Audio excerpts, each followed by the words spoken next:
Come on. Oh, geez. You see those dots on his lower jaw? Right there? Yeah. That's what they use to pick up those vibrations with. Oh, sweet. Oh my God.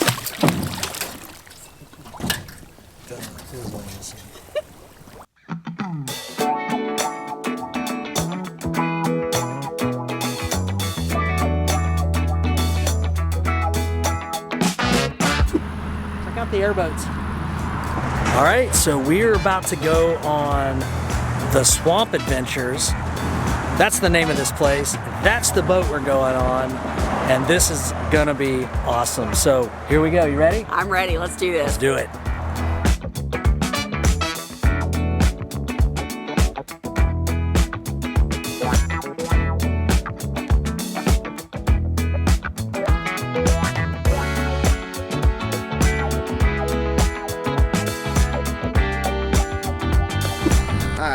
Birds you might see, cranes, egrets, blue herons.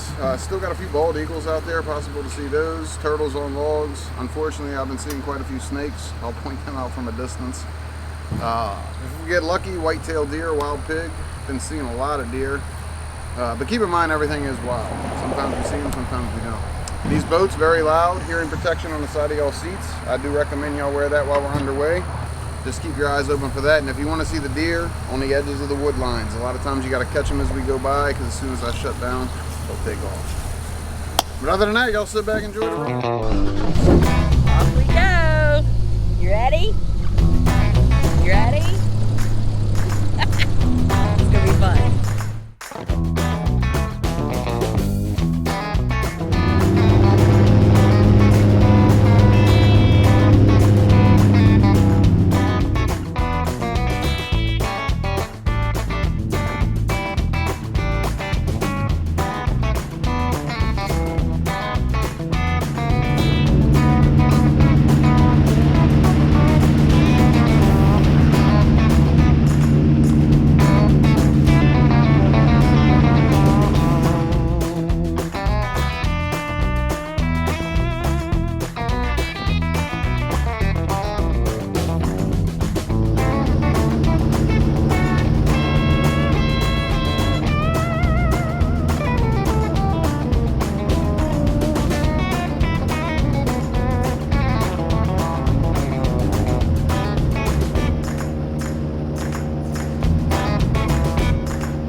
The same family, the Esperanzas, they've had this for quite some time, probably about 100 years.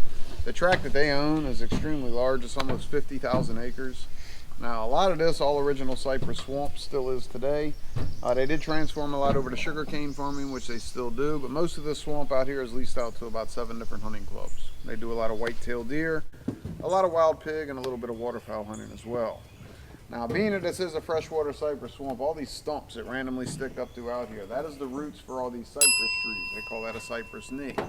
At the base of each cypress, the tree forks off. Each one of those will go underground and come up as one of those knees.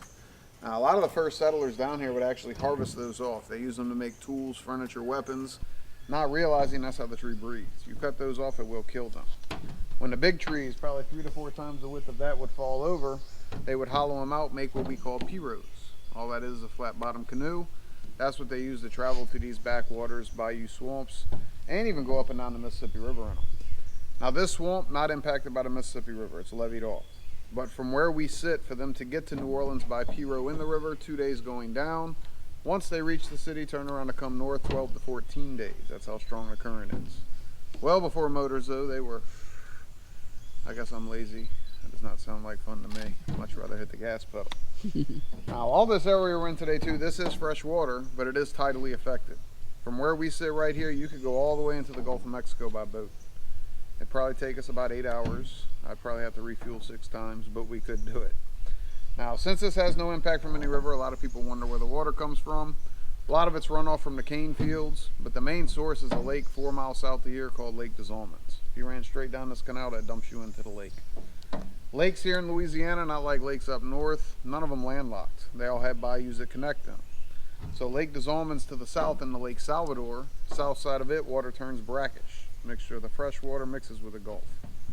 That to the south into the Upper Barataria Basin turns into marsh. Louisiana's coast is covered with it. Then into the Gulf down towards Grand Isle, Port Fourchon. I'd say about 65, 70 miles south of here. That's as the crow flies by boat, probably about 130 because it's not straight. All of that marsh, vital to us. That's our buffer zone for hurricanes. Every square mile could reduce storm surge by 1 to 3 inches. Problem is we're losing it very quickly. About a football field of land disappears every hour and a half to 2 hours. A lot of it's saltwater intrusion. A lot of it's Mother Nature. If you look just last year, Louisiana's coast got hit with 4 hurricanes, which is unheard of. Some of it's man-made. Oil and gas industry has an impact, more so when they have an oil spill like they had in 2010, but that mainly affected our coastal marshes. Now, all that oil drilling is way offshore, but this swamp has a whole bunch of pipelines transporting these products in them. All these signs you see, that's pipes buried beneath the surface. These side trails are natural. The canals themselves man-made. They were dredged when they put the pipes down. Each side of the canal banks, you'll have a high ridge. That's the only place out here you can walk firm-footedly. You get back into the swamp, it's extremely soft. I'm not saying you can't step off. Along the base of that tree, yeah, it's probably firm. But if you got out over there, walked in that direction, you're probably not going to go 20, 25 yards. You'll find a soft spot and up to your neck in mud. Average water depth in the canal is 3 to 5 foot. You get into these side trails, it's usually a foot or less. But even right here, you step out, you'll probably go waist deep. You stay in 10 minutes, you're going to come out picking leeches off of you. So don't want to do a whole lot of swimming around here. Convincing y'all to stay in the boat.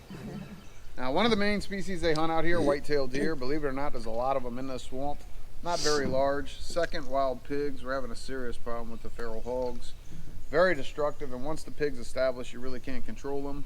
One sow could drop 3 litters every 14 months, 8, 10, 12 at a time, and then they'll reproduce as early as 4 months of age. Open season, come out year-round, shoot them at night, spotlight them, thermal imaging on rifles. Not horrible to eat. Y'all ever had wild pig? No. I find the sows are a lot better than the boars. The boars have a musk gland. They get over 100 pounds. They're real gamey. It's not like pork you buy in the grocery store. Unfortunately, there is no bacon on them, or I'd be out here hunting a whole lot more of them. A lot of hunters in this area set traps. They'll try to catch them live, might grain feed them for a little bit, and then they harvest them. Gets a lot of the gaminess out. But they're large, mean, and aggressive. I've seen them in this swamp, 300-400 pounds, 8 to 10 inch cutters. You got to be very careful with them. We also have coyote, bobcat, mink, possum, squirrel, rabbit, raccoon, the nutria rat, muskrat. Not so much here, but 20 miles to the west we do have black bear. I've been told by numerous people no bears here. They got them 20 miles away. That's not very far, especially for a bear. Any of y'all hunt? Nope. No hunters on board? I used to hunt a lot, but I really don't particularly care to hunt in the swamp. With the mild climate, the mosquitoes from dusk to dawn could be horrible out here. If you were to harvest an animal and it runs back, it's very difficult to retrieve them. You got to deal with the gators. In the winter, they're not an issue. They're cold-blooded. They're very slow-moving and lethargic. I'm terrified of snakes. We have 60 species down here. 7 are highly venomous. Most common, water moccasin, nicknamed cottonmouth.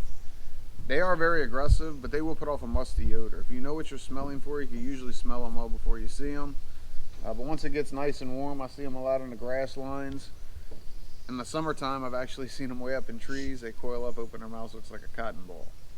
I use a lot of caution in the summer when I come through trails like this. I've had them fall out next to the boat. It really creeps me out. Y'all know why snakes fall out of trees? No. Gravity. There you go. Overthinking it. We also got 2 varieties of rattlesnake out here, diamondbacks and canebrakes. The canebrakes are extremely large. I've seen them 6+ feet. This big around. Wow. Copperheads, coral snakes, and a variety of non-venomous. So for that reason, I'm not a huge fan of hunting out here. A lot of these guys put on these chest waders and tromple through the swamp. To be honest with you, I'm not that mad at the deer or the pig, so.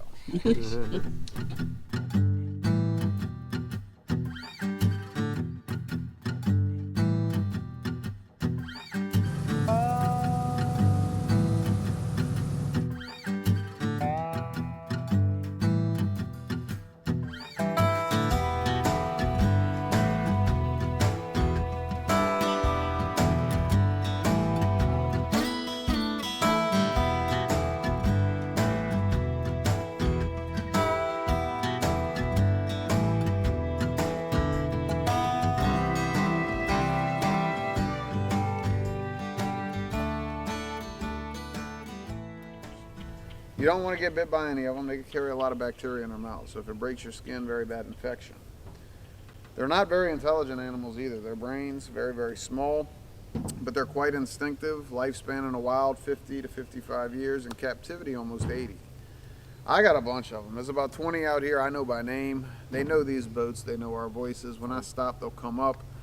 A lot of people say they're trained. I wouldn't say trained, I would say they're conditioned. It's the best word I could describe it. They're wild animals. Very good sense of smell too. They can smell rotten meat almost a quarter mile away. Now, they are cold-blooded. They're still a little lethargic just because the water temperature is still fairly cool for an alligator. In the summertime, when they're fully active, they're really quick. You're not even going to outrun one on land. In short bursts, 11 to 13 miles an hour. If you're ever running from a gator, won't be the case in New York. Maybe for y'all though, Alexandria. They say to zigzag. They can't make sharp turns with their short legs. Or just be faster than the person next to you. You'll be in pretty good shape. Don't have a big problem with attacks here. My experiences with these gators, if you get attacked, you're doing something you should not be doing. You're either feeding them. If you're around a nest and they have eggs or babies, the females can become protective. That's pretty much anything. During mating season, the males can get a temper with them as well. I'm not going to jump in the water with them. I wouldn't recommend y'all do that either. Give them a piece of chicken. Did they feed them at Cajun Encounters? No, they did not. It's actually site specific. Certain parishes, I don't know if you could feed them there. Now out here in the swamp, I don't find it an issue feeding them because nobody lives out here. Yeah. Now, I would refrain from doing it in the residential area just because they become somewhat dependent on it.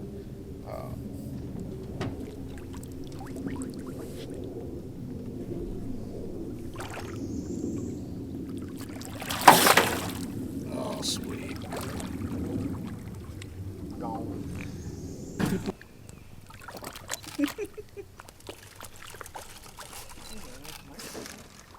Marshmallows. Earlier I told you that they have those dots that pick up on vibrations in the water. See if I can't get his head up. Come here, Hector. Come here. Come on. You see those dots on his lower jaw? Right there? Yeah. That's what they use to pick up those vibrations with. Oh my god!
We just got off of the Swamp Adventures Swamp Tour. We got on an airboat. It was my first experience ever on an airboat, and I personally thoroughly enjoyed it. The tour guide, he was really cool, very fun too. Like he threw marshmallows out there to feed them. He fed them by putting chicken on a line. Strung up a chicken.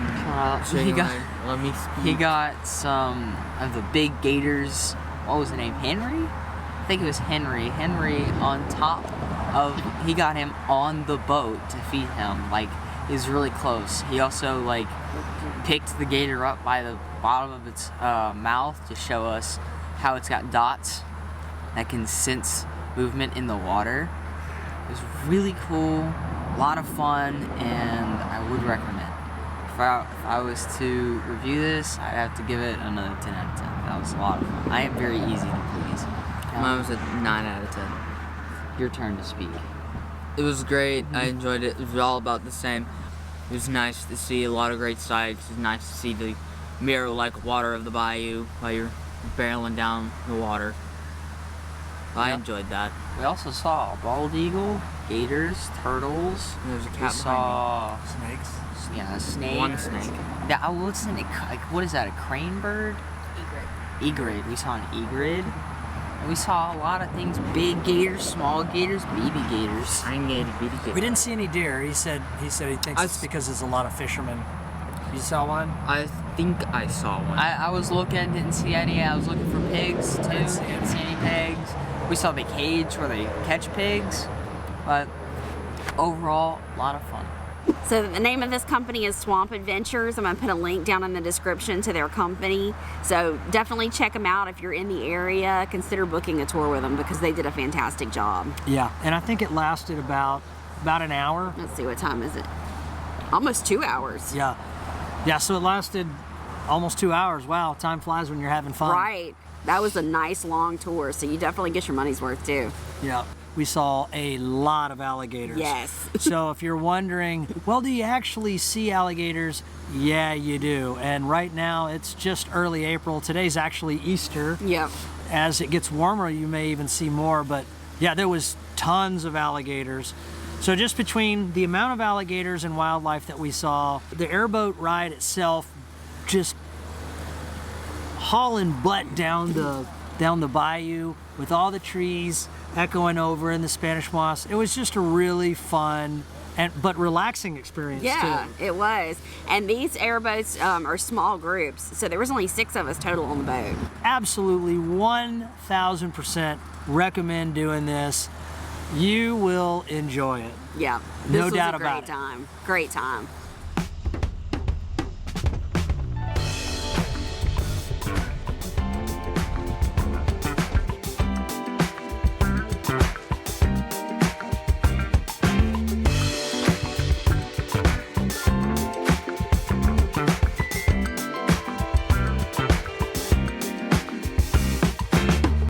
All right, it's time for some swamp adventures. Let's go for an airboat